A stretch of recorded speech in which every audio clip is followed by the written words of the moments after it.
গুনাহ প্রথমত দুই প্রকার, তারকুল মা'মুর ও ফি'লুল মাহজুর। গুনাহ প্রথমত দুই প্রকার। এক নম্বর তারকুল মা'মুর, করণীয় বিষয়গুলা ছেড়ে দেওয়া গুনাহ। দুই নম্বর ফি'লুল মাহজুর, নিষিদ্ধ বিষয়গুলা করা গুনাহ। গুনাহ প্রথমত দুই প্রকার, যা করতে হবে তা না করা গুনাহ। দুই নম্বর যা ছাড়তে হবে তা করা গুনাহ। আজকে থেকে মনে রাখবো, গুনাহ মৌলিকভাবে দুই প্রকার। আমার যা করণীয় সেটা না করা গুনাহ, আমার যা বর্জনীয় সেটা করা গুনাহ। মনে থাকবে তো ইনশাআল্লাহ? এক নম্বর করণীয়, যেমন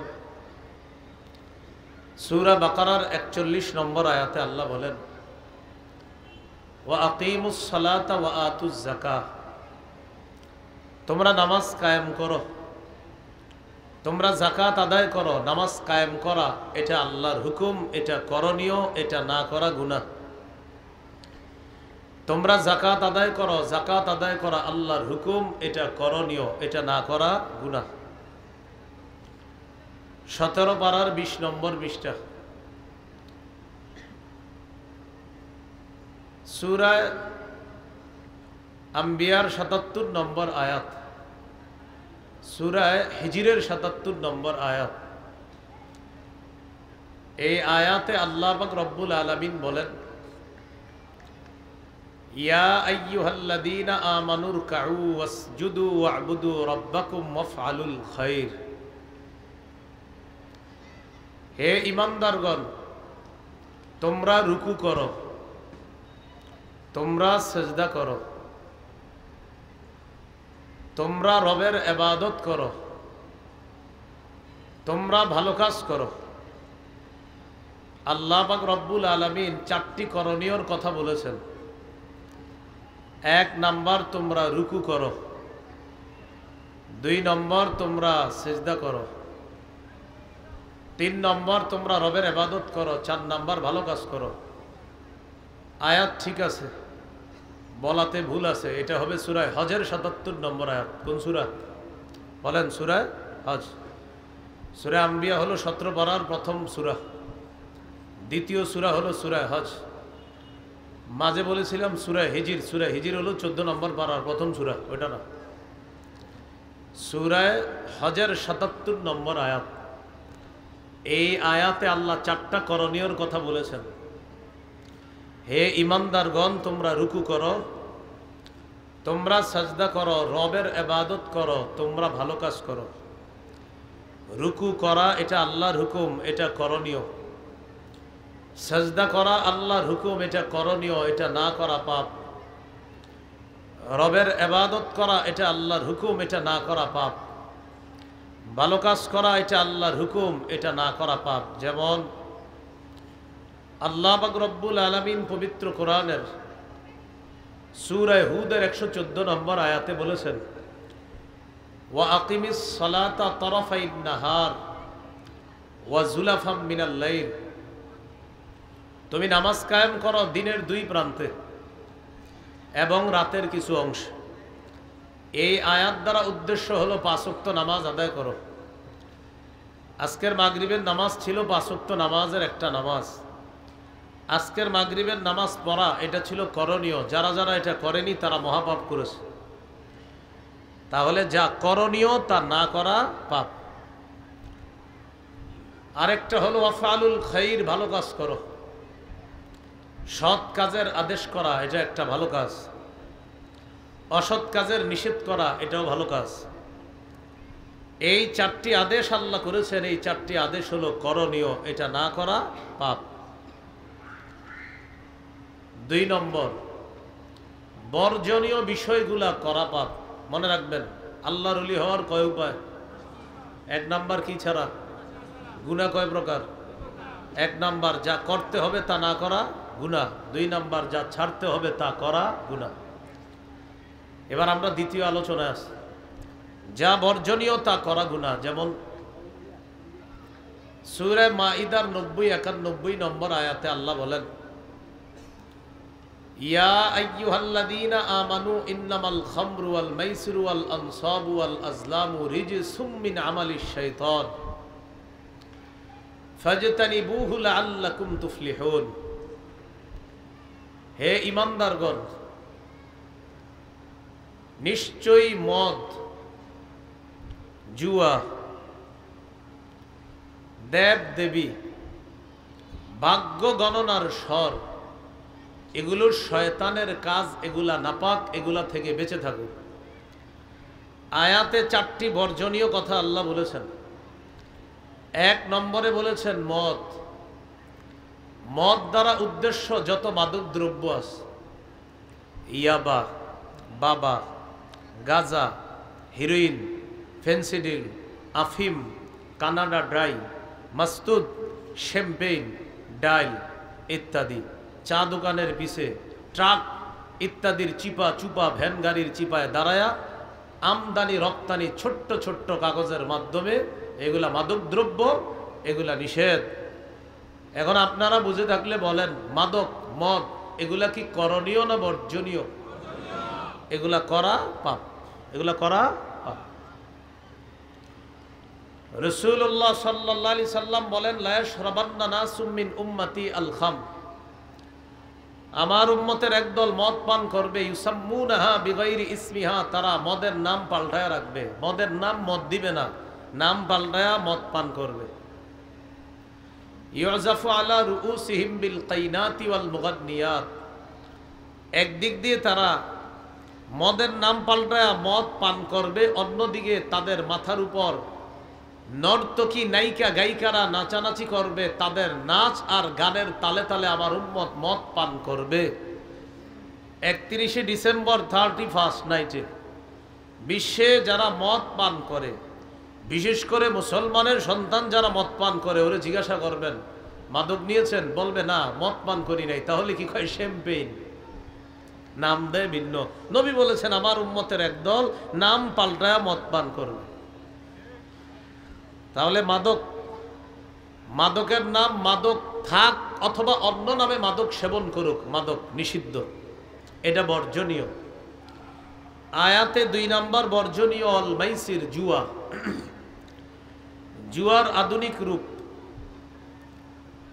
বিভিন্ন দোকানের সামনে দেখবেন কিছু ইয়াং ছেলেরা দাঁড়ায় দাঁড়ায় খেলা দেখে।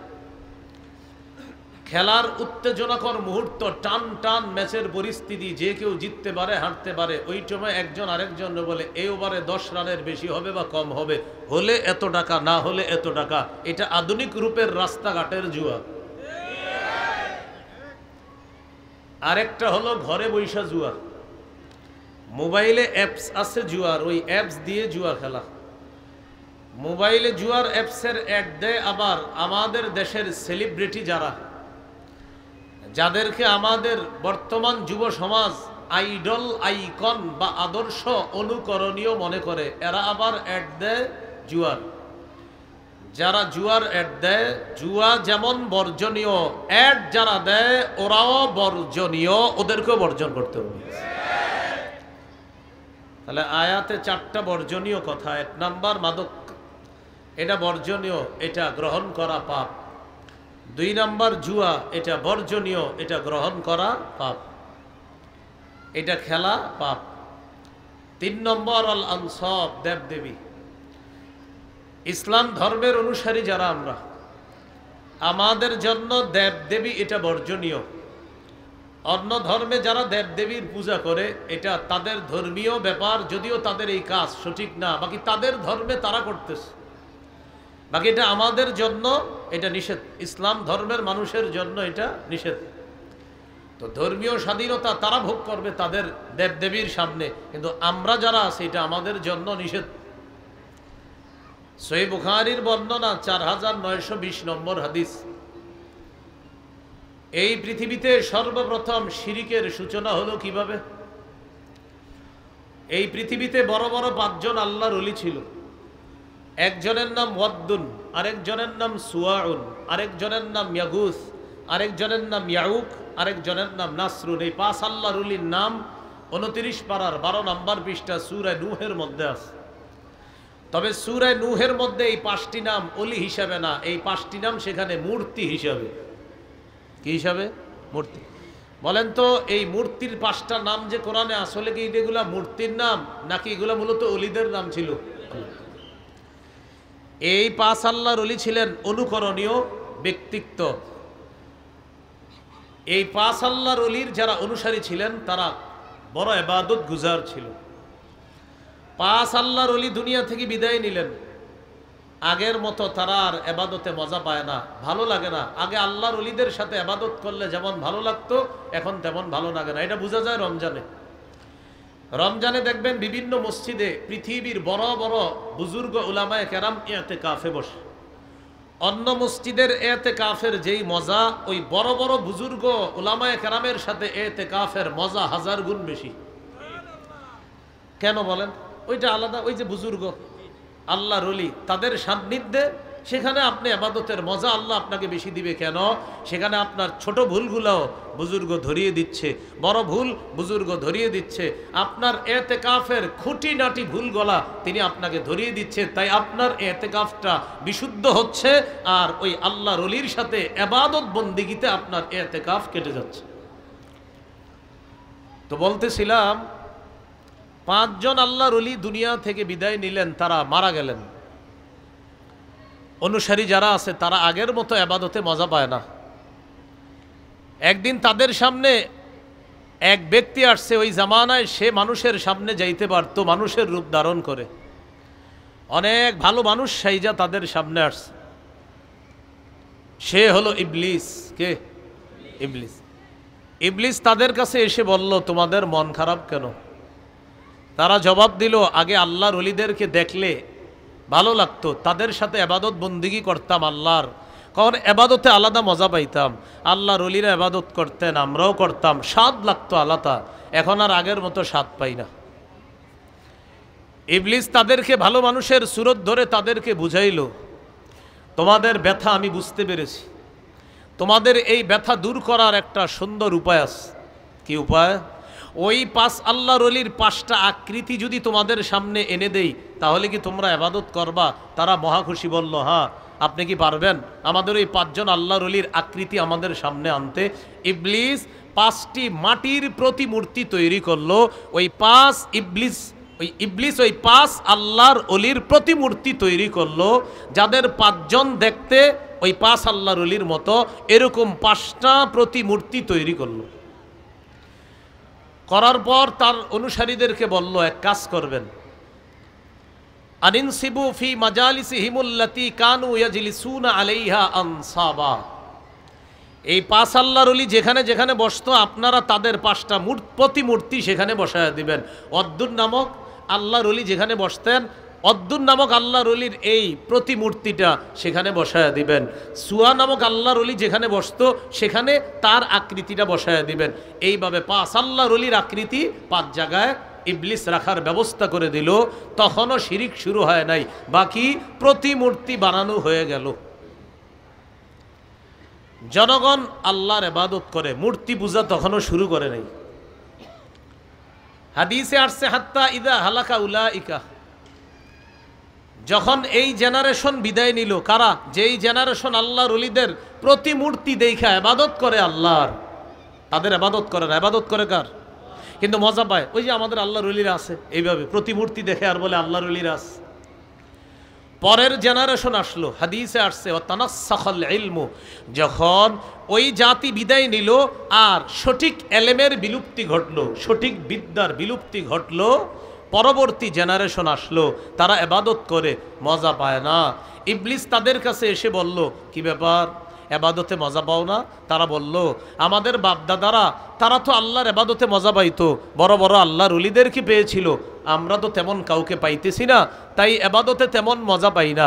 ইবলিস তাদেরকে বলল, আমি দেখেছি তোমাদের বাপদাদারা আল্লাহর ওলিদের প্রতিমূর্তি যেগুলো আছে এগুলার সামনে ইবাদত করতে। তোমরা ইবাদতে মজা পাইবা একটা কাজ করলে, এই 5 আল্লাহর ওলির প্রতিমূর্তি যেখানে আছে তাদের সামনে গিয়ে সেজদা দাও, ইবাদতে মজা পাইবা। এই সর্বপ্রথম মূর্তি পূজা শুরু হলো এইভাবে। এর আগে পৃথিবীতে মূর্তি পূজা ছিল না, সহিহ বুখারী 4920 নম্বর হাদিস। এভাবে পৃথিবীতে মূর্তি পূজার সূচনা হলো।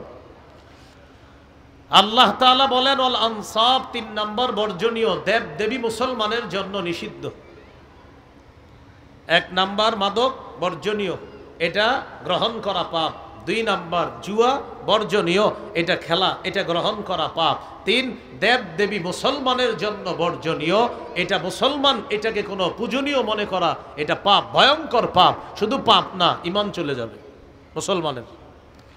4 নাম্বার ওয়াল আজলাম। আজলাম অর্থ হলো ভাগ্য নির্ণয়ক স্বর, টিয়া পাখি, ময়না পাখি, সাপ, হাতের রেখা, এগুলা আপনার দেখবে, দেখার পর বলবে কিছু সমস্যা আছে, আপনাকে এগুলা বুঝাবে। নাউজুবিল্লাহ পড়ি। বিভিন্ন জায়গায় দেখবেন পিছনে ব্যানারের মধ্যে লেখা অমুক দেশ থেকে 5 বারের স্বর্ণ পদক প্রাপ্ত অমুক জ্যোতিষী, এইভাবে লেখা। সেখানে যদি আপনি হাত দেখান, বিশেষ করে মিরপুর 10 নম্বর গোল চক্করে একটা ওভারব্রিজ আছে, এটা ঠিক পূর্ব পাশে ব্রিজের নিচে অনেক বছর যাবৎ একজনরে পাওয়া যায় প্রায় সময়, সেখানে পিছনে লেখা আছে অমুক দেশ থেকে এত